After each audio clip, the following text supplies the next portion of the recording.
It's easy to see the parallels between Katniss and Haymitch, but there's also major parallels between Peeta and Haymitch. I volunteer as tribute. I can't let you do that. You can't stop me. This is all based on book canon and major spoiler warning for Sunrise on the Reaping. When I first read Sunrise on the Reaping, I was absolutely floored by this. It caught me totally off guard, since in the trilogy, we're repeatedly shown and told how Katniss and Haymitch are so much alike. But Haymitch had a major personality shift after going through the games and decades of mentoring. Starting with some personality parallels, and these are specifically referring to teenage, pre-games Haymitch. Haymitch and Peeta are both capital L lover boys. Honestly, Haymitch might be an even bigger one than Mr. Red Boy. He was the golden retriever boyfriend to Lenore Dove that Peeta never got to be to Katniss. You know, because of the games and the rebellion and the hijacking madness. And Peeta and Haymitch are both great with their words. They're smooth talkers, but also know the right things to say to support and comfort other people. They're naturally friendly, popular guys. They're also both strategic, big picture thinkers who can make long-term plans. Haymitch and Peeta can see the chessboard with all the pieces, while Katniss can only see what's right in front of her, most of the time at least. And he and Haymitch literally played chess together in Catching Fire. And there's so much in this little moment, I have to break it down. So they were playing at Katniss's house when the Peacekeepers were there, waiting to see if Katniss got trapped outside of 12. Katniss does make it over the electric fence though, and she's trying to pull off a ruse that she'd just been out around town all day, not stuck in the woods. Katniss either assumes the Peacekeepers told Haymitch and Peeta to go to her house, or they had just come over by chance. Katniss, my sweet, sweet girl. Do you really think that Peeta or Haymitch wouldn't immediately come over the second they notice Peacekeepers walking towards your house? They care about you. They want to protect you. We're never told exactly what went down, but I picture Peeta's in his house, spies the Peacekeepers through the window, runs over to Haymitch's house, and he says something like, "You gotta be kidding me. What's she gone and done now?" Something grumpy. And then they walk on over together. Maybe Peeta runs back to his house to grab something he baked so they can pretend they're just coming over for tea and snacks, being neighborly. Anyways, they'd all been there for hours waiting for Katniss to turn up, and Haymitch and Peeta must have stayed to prevent Prim and Astrid from getting taken in for questioning or just making an effort to diffuse any tension and push the narrative that nothing was wrong. When Katniss finally walked in, they were sitting in a pair of matching rockers playing a game of chess. This is the only time the word chess appears in the entire 5-book series, so it's significant. They're playing chess literally and metaphorically. Once Katniss is there, even though they stop playing on the chessboard, they're still playing with the Peacekeepers. Haymitch deliberately using a bored voice when asking Katniss where in town she's been. Peeta chimes in too about this made-up misunderstanding about directions between Katniss and Prim. Haymitch and Peeta start laughing, they're chiding Katniss for being a bad listener, and Katniss was able to at least start making up a story, but she's not great at believably telling it, unlike Haymitch and Peeta, who are putting on a stellar performance and lightening the mood in the room. They keep laughing harder and harder about this made-up issue, and their enthusiasm even gets one of the Peacekeepers to smile. Ultimately, the Peacekeepers leave, and nothing bad happens. And the second they're gone, they drop the act and jump into helping Katniss since she's injured. Peeta and Haymitch both went into the games with no plans of winning, but they both wanted to send a message to the Capitol, to the world, to show the Capitol they don't own me, that I'm more than just a piece in their games, said Peeta. And Haymitch recalled what his father once said to a family friend who was chosen at the Reaping: "Don't let them use you. Don't let them paint their posters with your blood. Not if you can help it." There's also a heartbreaking parallel between the way Haymitch tried to hold Snow accountable for Louella's death and the way Peeta tried to do this with the game makers by making that painting of Rue. What Katniss did in the arena with Rue is also a major parallel, but let's focus on the painting. By the way, Peeta is painting Rue and the flowers based on what Katniss had told him. He never got to see the footage of that. It wasn't part of the game's recap show. And Katniss didn't get to see his painting either. It was washed away before her session. So after that, when they're debriefing with Haymitch, he asks Peeta, "And what exactly were you trying to accomplish?" And Peeta responds, "I'm not sure. I just wanted to hold them accountable, if only for a moment, for killing that little girl." With the Louella tragedy in Sunrise, as Haymitch is running off carrying her, he's thinking, maybe this is where I paint my own poster. And Peeta literally painted Rue. He painted a poster. And after Louella dies, Maisie puts a necklace on her, one that is woven into purple and yellow flowers. Like Rue and the flowers. And after the games, when Haymitch is watching the recap on stage, he thinks, "You had to be there in person to know about the crashing chariots and me holding Snow accountable for Louella's death." They both use this wording of holding the powers that be accountable for the deaths of these little girls. Rue was 12 and Louella was 13. Katniss also used this phrasing when she chose to decorate Rue in flowers. I want to do something right here, right now, to shame them, to make them accountable. Imagine what it was like for Haymitch when he saw Katniss do this. It would have been incredibly painful reliving his own experience with Louella. Thank you, mantasleep, for sponsoring this video. We all know Katniss has her fair share of sleep problems, with the screaming nightmares, and to be honest, I struggle with that as well. So setting up a dark, quiet sleep environment is essential to minimizing these sleep disruptions. This can be especially tricky in the summer months since the extra daylight can mess with your body's natural circadian rhythm, which is where mantasleep comes in. Whether you're blocking out daylight or tuning out noise, taking control of your sleep environment is a game changer for getting deep, restorative rest, no matter how long the sun stays up. Mantasleep has a variety of amazing masks. My go-to is the Manta Pro Sleep Mask. It's super adjustable, not just the band, but the actual eye cups. You can move them around so that they line up perfectly with your eyes, and once it's on, you can't see anything. 100% blackout. I also love these Manta Cool eye cups. You just pop them in the freezer, and once they're nice and chilly, you can swap them into your mask. Really soothing on your eyes and sinuses. I personally love using them when I have a headache or just on an extra hot night. Mantasleep also has masks that are heated, weighted, silk, kid-sized, and one that connects to Bluetooth so you can drift off to your favorite audiobook. Mantasleep has a whole pro nap movement, which encourages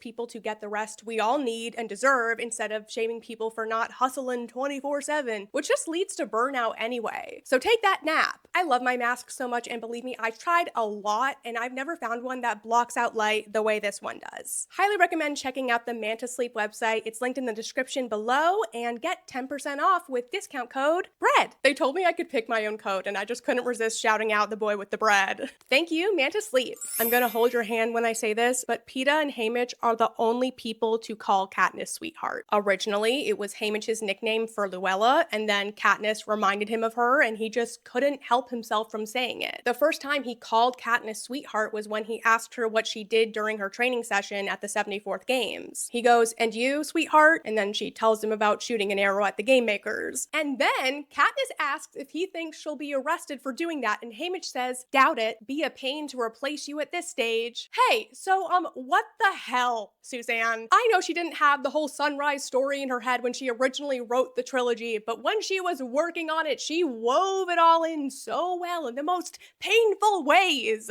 Haymitch calling Katniss sweetheart for the first time, followed by him referencing his original sweetheart Louella being replaced. I'm gonna hold your hand again. Here's how Haymitch described Katniss in the epilogue of Sunrise on the Reaping. "I first saw the girl at the Hob when she was just a baby. Burdock was so proud of her. He toted her around everywhere. After he died in that mine explosion, she started coming alone, trading the odd squirrel or rabbit. Tough and smart, her hair in 2 braids then, reminding me for all the world of Luella McCoy, my sweetheart of old. After she volunteered for the games, that nickname couldn't help but slip out. I didn't want to let them in, her and Peeta, but the walls of a person's heart are not impregnable, not if they've ever known love." When I read that for the first time, just seeing Katniss and Peeta's names in the book practically knocked the wind out of me. The first time Peeta calls Katniss sweetheart, he's being sarcastic. He goes, "Thanks for the tip, sweetheart," when Katniss said, "No offense, Peeta, but who cares?" When he told her how he didn't want to lose his virtue and be a piece in the games when they were on the rooftop. What a wild thing to say, Katniss. I love her. Haymitch loved Lenore Dove, and after she died, he didn't even look at another woman. He just kept thinking of her as his beloved ghost. So when Peeta first came up to him around the 74th Games and told him that he wanted to save Katniss, Haymitch would have really understood that. But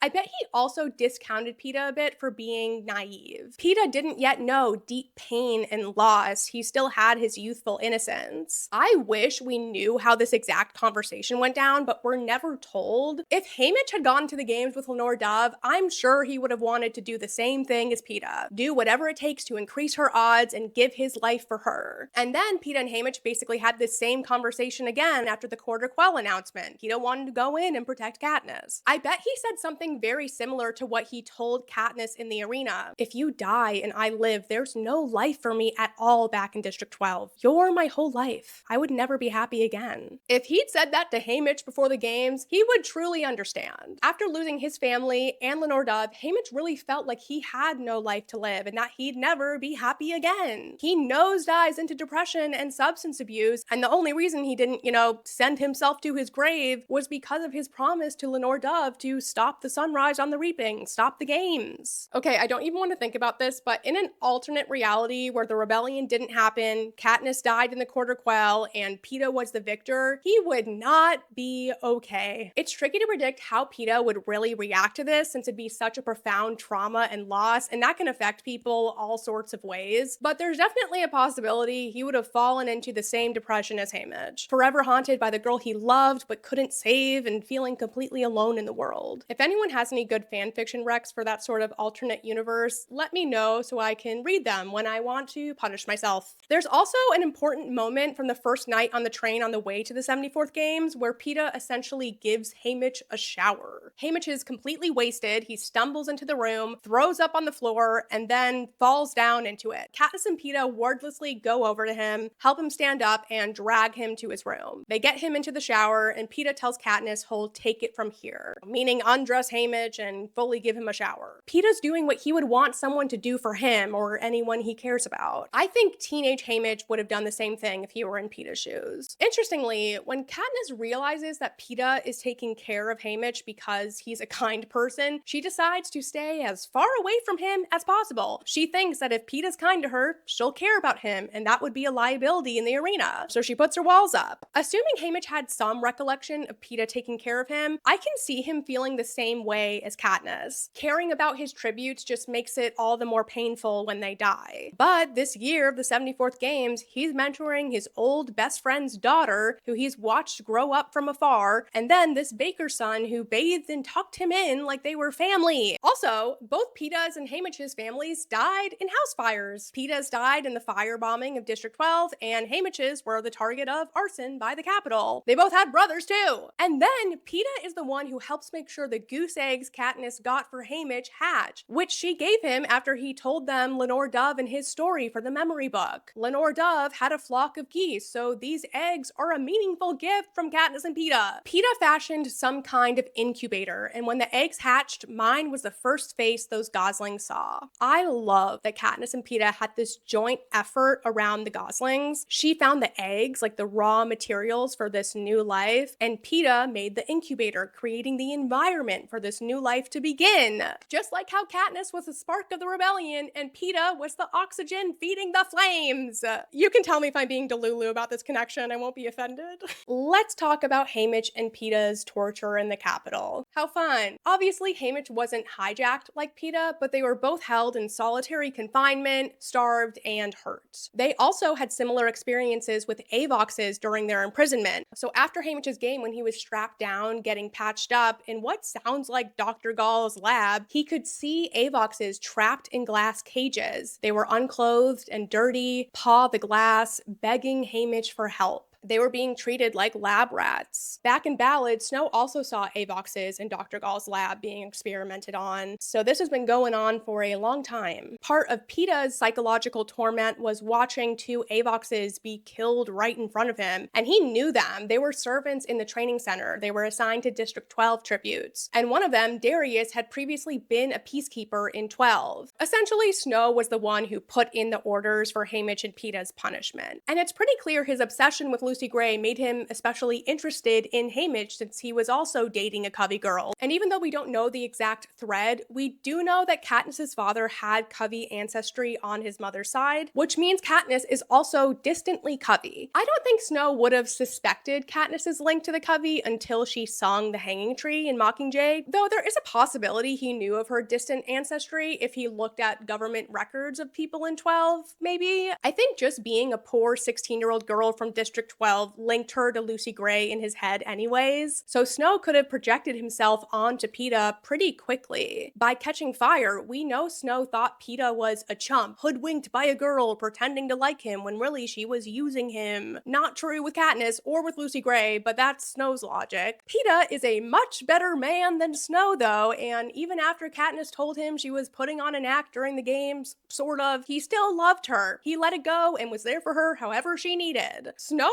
would hate that. Like, it's beyond his ability and comprehension to be empathetic and love unconditionally. Snow saw Katniss ultimately fall in love with Peeta. He could see that she loved him during the Quarter Quell. Yes, turning Peeta into a weapon to kill Katniss was a plot for the war, but I can't help but see Snow's pettiness in it. He made a guy who loved a girl unconditionally hate her and see her as an inhuman monster that he needed to kill. He made Peeta see Katniss the way he saw Lucy Gray. He always dehumanized her. She was either an object to be won or a district savage depending on his mood. Let's not forget, Snow is an actual serial killer. Think about that before you make your next thirst trap edit. Snow got to live out a sick fantasy of destroying Lucy Gray through poisoning Lenore Dove. I wouldn't be surprised if there were cameras set up in the meadow so he could watch her die. Lucy Gray got away, but this Covey-Girl wouldn't. The way Snow talks to Haymitch about Lenore Dove is so creepy and incel-coded. It's like all women are lying, manipulative sirens, luring them in with pretty faces and voices, pretending they love you, and then abandoning you. I don't think Snow really planned it to happen this way. There's just too many variables, but Haymitch ended up feeding Lenore Dove the poison that kills her. I'm sure Snow was over the moon if he knew it happened like that. Easier to envision himself being the one giving her that death blow, imagining it's Lucy Gray. For the record, my theory is Snow was planting poison gumdrops in various places for Lenore Dove to find. There were probably some in the meadow and in her room and whatever places she was known to frequent alone. What do you think Snow's plan was for the gumdrops? Let me know in the comments. It's such a tragedy that Peeta never got to know Haymitch as the person he was before the games. He just sees older Haymitch and he points out how alike he is to Katniss. He's not able to see his own connections to him. I'm sure there's even more that I missed, so if you have any to share, please write them in the comments. All right, that about wraps things